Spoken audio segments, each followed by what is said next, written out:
I love overcoming challenges because I always feel like at the other side of it, I feel the best rush.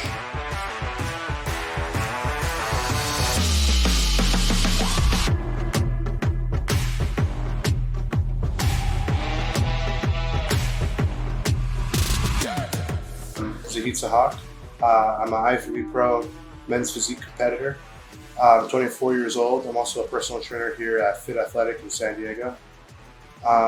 And yeah, I've been competing for around 4 years now, and just became a professional. Got my pro card last year. My name is Dave Fisher, and I am the owner of Powerhouse Gym in Torrance, California.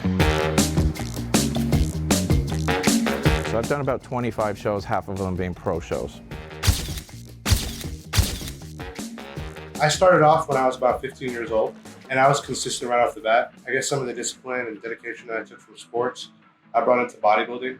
So yeah, becoming a young bodybuilder, it's difficult, but it's doable as long as you're able to dedicate and discipline yourself to actually be there for the sport.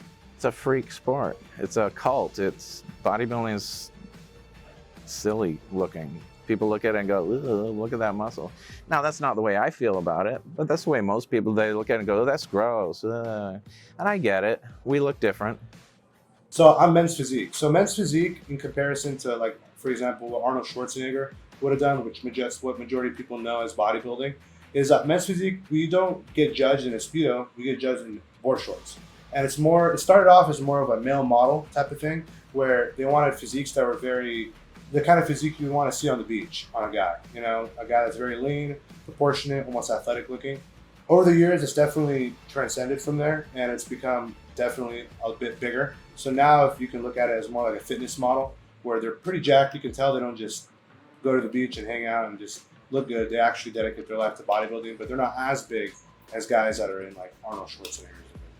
It has changed a lot. So when I first did it, there was only bodybuilding. There wasn't fitness or figure or bikini or wellness or men's physique or classic physique or fat ass class or any of these classes that I won't call. But so it's been good for bodybuilding because what it's done, when men's physique came out, they're wearing the board shorts, right? Which I don't like that because they don't train legs.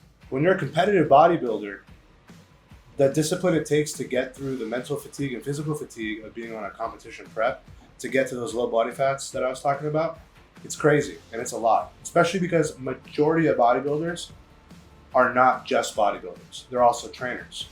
They're also business owners. They're also clerks at a freaking Vons. You know, it's like there are so many different things that they also have to balance on top of literally starving yourself down to a point where you feel not even cognitively there, and still getting to the gym and working out for 2 hours with heavy weights and then jumping on the treadmill for an hour and a half. And to do that is extremely, extremely difficult.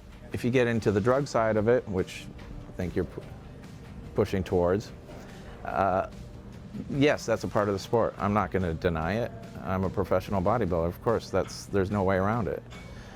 Is that healthy for you? No, but is sitting in a bar, being obese, smoking, drinking, and eating a cheeseburger healthy? No.